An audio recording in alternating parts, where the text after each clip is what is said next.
It's an age-old question in American politics that has everything to do with age. Will young voters turn out on Election Day? We've seen a huge surge in enthusiasm from millennials. We're seeing engagement like we never have before. While Democrats and Republicans disagree on who will benefit from midterm enthusiasm, young voters agree on the stakes. Could potentially be one of the most decisive elections in U.S. history. It'll be a huge election to just decide the future of the country. Daniel Galileo is an 18-year-old college freshman from Maryland. He's a Democrat. Dalton Nunemaker is a 19-year-old college freshman from Missouri. He's a Republican. Both are part of the 18 to 24-year-old voting bloc that came of age in a politically divided America, shaped by post-9/11 terrorism threats, the Great Recession, mass shootings, and a 24-hour news cycle.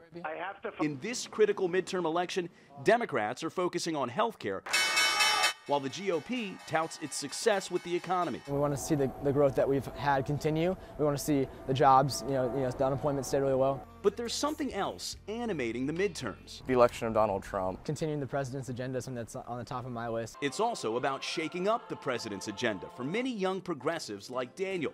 While the 2016 election woke up his peers, the gun debate is moving them. Sandy Hook happened when I was in 7th grade, and this has just kept happening over and over again, and there really hasn't been any sort of legislative initiative to help curb this gun violence. The Democratic and Republican national committees are both trying to court young voters, engaging them on college campuses and social media.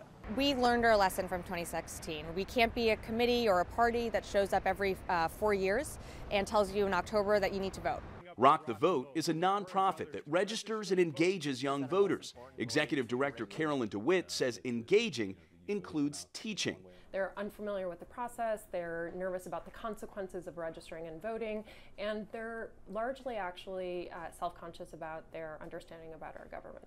DeWitt insists the idea that youth are politically apathetic is bogus. If young people are incredibly passionate about the issues, it really comes down to helping them. But as history reminds us, it is not as much about passion as it is simply about turnout. Mola Lengi, CBS News, Washington, D.C.